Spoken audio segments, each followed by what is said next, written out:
Selamat datang di pembahasan mendalam kita hari ini. Kita bakal bongkar bab 1 dari buku Dan Martel, Buy Back Your Time. Judulnya aja udah bikin penasaran ya bagaimana saya membeli kembali hidup saya. Iya, menarik banget. Dan kita bakal ambil langsung dari bab itu, isinya pengalaman Martel sendiri.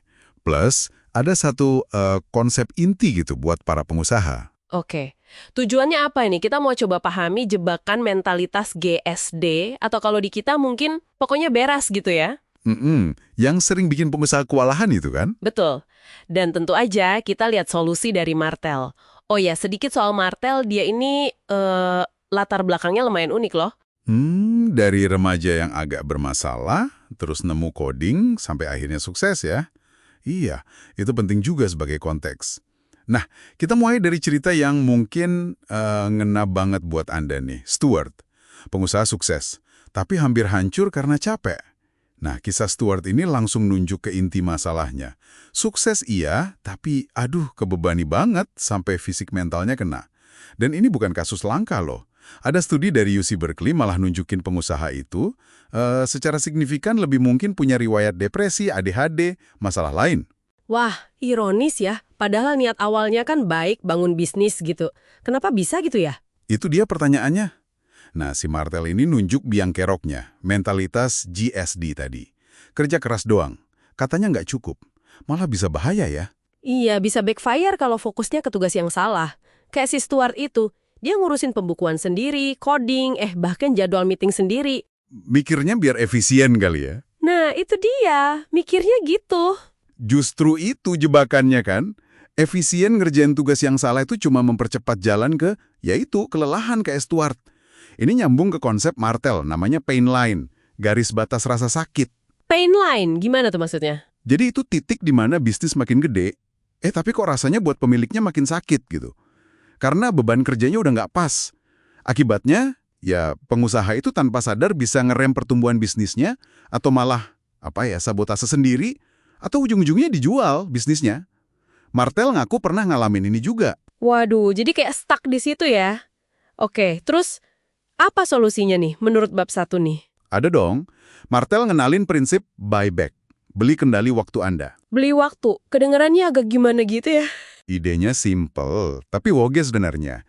Gini, pakai sumber daya kamu, terutama uang ya, buat delegasiin tugas-tugas yang makan waktu dan energi. Terutama tugas yang nilainya rendah atau yang nggak kamu suka kerjain. Oke, terus waktu yang kebeli itu diapain? Nah, waktu itu diinvestasiin lagi ke aktivitas yang nilainya tinggi, yang ngasih kamu energi, dan tentunya untung lebih gede. Nah, jadi bukan sekedar rekrut orang biasa ya, ada tujuannya. Beli waktu kita balik. Persis, tujuannya spesifik banget, beli waktu. Martel kasih contoh kok.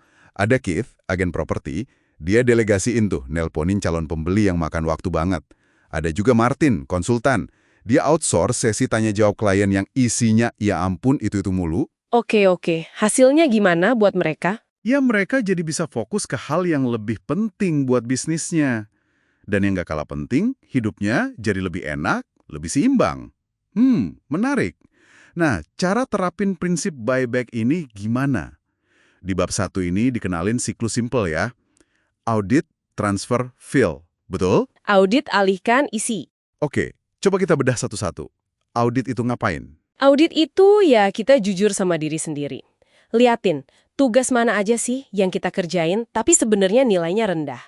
Atau yang kita benci banget ngerjainnya. Yang bikin energi habis. Identifikasi dulu ya. Terus, transfer. Nah, tugas-tugas itu ya dialihkan, transfer. Bisa ke tim internal kalau ada atau rekrut orang baru. Nggak harus full-time kok, bisa paruh waktu, virtual assistant, atau bahkan pakai tools otomatisasi kalau memungkinkan. Oke, dialihkan.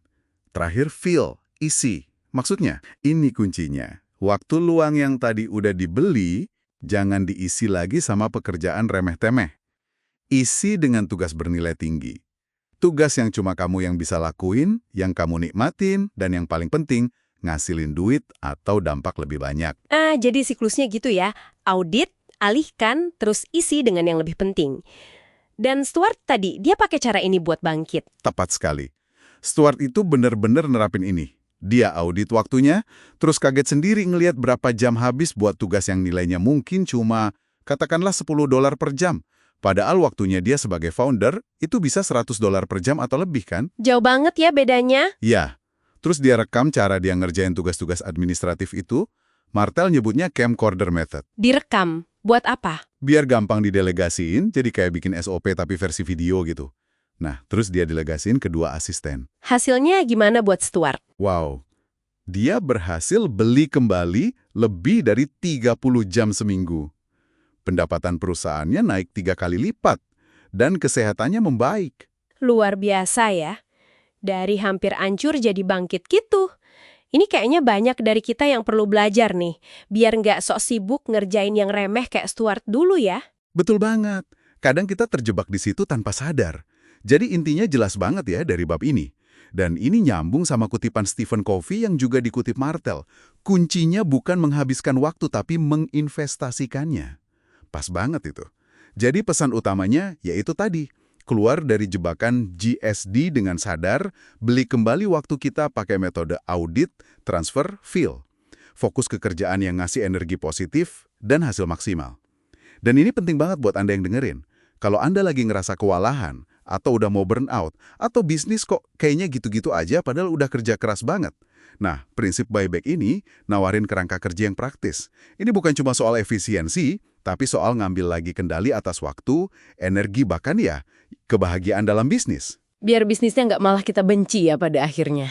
Ya, biar sustain, biar kita juga happy ngejalaninnya. Oke, sebagai penutup nih, Martel ngasih pertanyaan reflektif yang bagus di akhir bab ini. Dia nanya, apa yang bakal kamu lakuin dengan waktu yang berhasil kamu beli kembali? Jadi, ini pertanyaan buat Anda renungkan juga. Coba bayangin, kalau minggu depan Anda bisa bebas 5-10 jam. Karena udah delegasiin tugas-tugas receh yang nyebelin itu. Aktivitas berdampak tinggi apa, mau di bisnis atau di hidup pribadi, yang akhirnya bakal Anda kasih ruang? Coba deh bayangin sejenak, gambaran apa yang muncul?